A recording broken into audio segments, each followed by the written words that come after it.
నేను వారికి ఒకటే చెప్తా ఉన్నా అధ్యక్ష, వారు ఓన్లీ బడ్జెట్ కన్ఫైన్ అయ్యి మాట్లాడమని వారే అంటారు.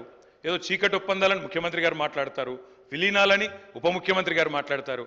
మీ ఇద్దరికి నేను స్పష్టంగా చెప్తా ఉన్నా, ఈ వేదిక ద్వారా చెప్తా ఉన్నా, ఎలాంటి చీకటి ఒప్పందాలు చేసుకోవాల్సిన దౌర్భాగ్యం మాకు లేదు.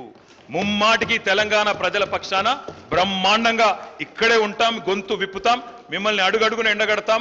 6 గ్యారంటీలు ఏవైతే ఇవాళ కేంద్ర బడ్జెట్ మీద లేకపోతే కేసీఆర్ ప్రభుత్వం మీద నెపం వేసి తప్పించుకోవాలని మీరు ఏదైతే ఇవాళ ఒక డ్రామా చేస్తున్నారో తప్పకుండా దీన్ని ఎండగడతామని మాట కూడా విజ్ఞప్తి చేస్తాం. వదిలిపెట్టం, 6 గ్యారంటీలు అమలయ్యేదాకా వదిలిపెట్టం. ప్రజల తరపున అడుగుతూనే ఉంటాం, కడుగుతూనే ఉంటాం. ఆ విషయంలో మీరెట్టి పరిస్థితుల్లో ఆలోచన కూడా చేయాల్సిన అవసరం లేదు. అధ్యక్ష, ఒకటి మాత్రం వాస్తవం, మీరు చాలా గొప్పగా చెప్పినారు, యూనియన్ బడ్జెట్ మీద రాష్ట్ర ప్రభుత్వం చర్చ. ఎక్కడ జరగాలి సార్ చర్చ? ఇది కేంద్ర ప్రభుత్వంలో, కేంద్రంలో, పార్లమెంట్లో.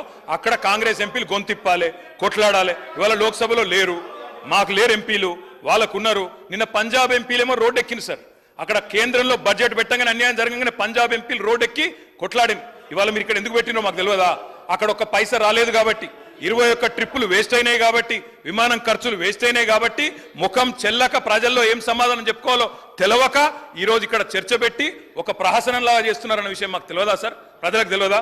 మేము అనేది ఒకటే సార్, ఇవాళ బడే బాయ్ చోటే బాయ్ అని అన్నదమ్ముల అనుబంధం పండిస్తే ఏమొచ్చింది సార్ రాష్ట్రానికి? మేము చెప్పింది అదే కదా, మొదటి నుంచి చెప్తుంది అదే కదా. దయచేసి నేను గౌరవ ప్రభుత్వాన్ని కోరుతా ఉన్నా, మీరు ఏ రకంగా దీన్ని ముందుకు తీసుకొని పోదామంటే మన రాష్ట్రానికి జరుగుతున్న అన్యాయం విషయంలో మేము తప్పకుండా మీకు అండగా నిలబడతాం, మేము మీతో కలిసి వస్తాం.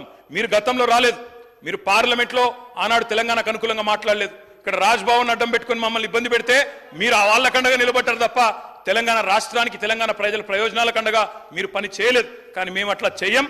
100కు 100% తప్పకుండా తెలంగాణ ప్రజల ప్రయోజనాలే పరమావిధిగా మేము నిలబడతాం.